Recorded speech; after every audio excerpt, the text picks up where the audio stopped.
nuanom ne adofo a mo hwe Julie Juu Tv said ya make am so hwe Julie Juu TV abomode subscribe to your channel no like na share na ma comment me so yes I am me dey e ma me more vim na ma me moral na boost me immune system no ama ma hoden dada aye program for Edia bro ene dey ye ne ye nipa emrante ahine emrante ahine one no size papa bodi chadofo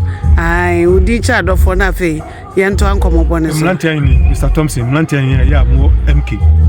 Milton Keynes ba ko pe no size onu anim ja ho yo ene ya wawoda ana meboa ene ya omuda so wa kan ene ya mamuda ti ene makwa so re de nyame ase ya yi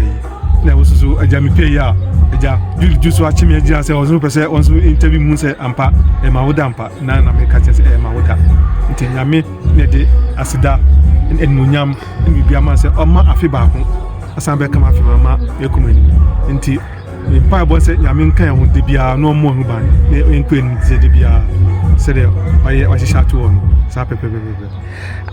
nya se na wo je o birthday party mi pacho oh yeah this 2 years ana mi pacho birthday party me ye ifie mi esem ni nanse ye sa ye ba nse ye sofo ade asho se sa afi bia no ubia zero baba be ka ni fie ho no zero baba ka ni fie ho o ka be party e be cake na so no na be ye no ya ye statue kakra bi amaw ya ti se odi be kwa kusu dia ya de bia be yen kaye nti sa party no sofo na ye party ni mami na mesumi to aso so ete nkransha sofo ni yire umuma ye o wa so no mu no na sha ye nyina nkran ye nya ekoeni nti ade da osese no nti e ba sa nti ama even e ma kra no a kede bia kamun fie na de bia no mu di mu fie asie no wo kra na sie no wo ye agire mu de se ma no wa so mu edu ye na no akeka so first de na ke man enkan ye ubisa na se ya minka be se de o maka party just why party ni mo bia zero unya zero nko adia from 30 40 50 60 into sa zero no nya be show dia na wo ka e be cake ama e twa cake ama aye ade kakra bi so ama na oni age sere ya nyame so be bo ama ko na so ahye hu nkran na nyame so ahye nkran na so ahye hu nkran so no neze so for say ene ne ire omo ye e de boa members the sadness so yen so if you say e boa pa so o share nkran na nyame so akan ho ne de bia so ye nya kwani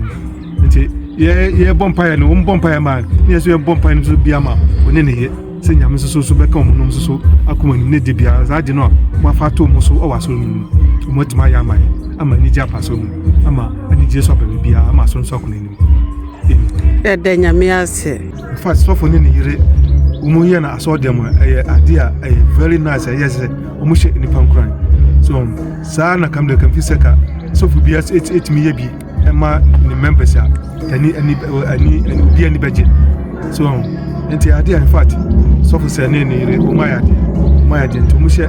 nipa umu nkran ne se de bia na ma nipa e ba so re ni age se bi kura ne mi nkeka ho se mi mpokun ko peziro bi e fa she ma yi anu nti idu e be asora ma me be party ma me be cake ma me die e be san bibia ma me de akosim dem de ne so meko so nti nyame ne dra se nam sade asida ke se ma o de se sofo ani nti mi do bi ase ene ede nyame ase o sofo no ya ade pa because that no last me de minim say last 2 years but I was 3 years there and yeah de yam fa de no party ya we ma wa sorry dem na nya agro and osa pe zero bim se o so ho de umfie de nse wo za se nyame nyame na bibia nipa de yentumi fa ho de tumi eni bibia bra nyame ni ho ti nyame na ebo ho ban nyame na ebo ho ban nyame na kutekuta ye so ne de nipa ne de open na benya mo de nyame pe so na benya ne de nyame pe so na be ho so nti enam nya sidak se ne de bia se de manyame nyame so etachi ne bibia no beje cha amana yi oni dim ye de nyame ase pa ene ye o birthday ye wa woden chia wadofo wa sorry for efiefo obi ka wase home and abroad I chiado for na fe yento ase ne ma bude a mi da nyame ase me dia seda kese no emanyame me di bia ma me re me di bia ma mo fase me di bia ma me ma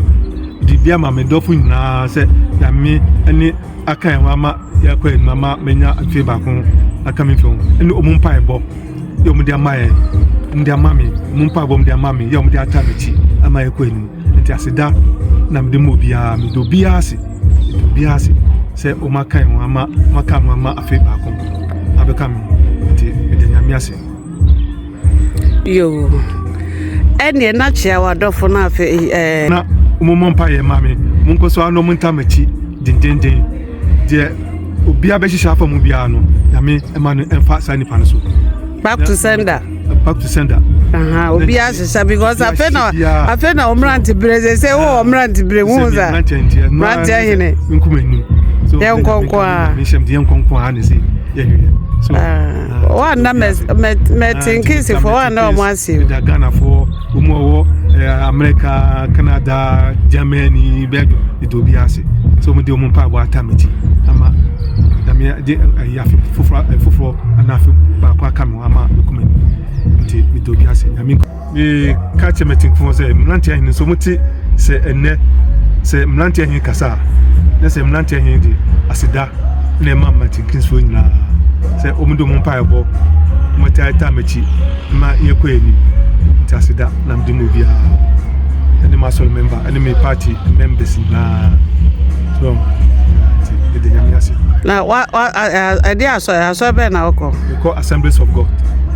ewo Milton Keynes MK yeah mo dey no the ni full name ni eden Miracle Temple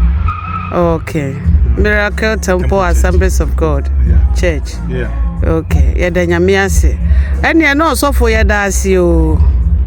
ye da ase enti fa wasem atwa to kana fe ye wrap up so me to twan say nyame ne dia ase da man so de afi ba kwa ka mfie ama wa onko so anu mo ehu ban no nhira ye na bibia de anu so epese bia no no anka ehu ni ntimi fi anwo de tumi ne abra won kan nti no na yesre o nyame nsem ene ma do for baba ye ti do for mumbia baba bye bye bye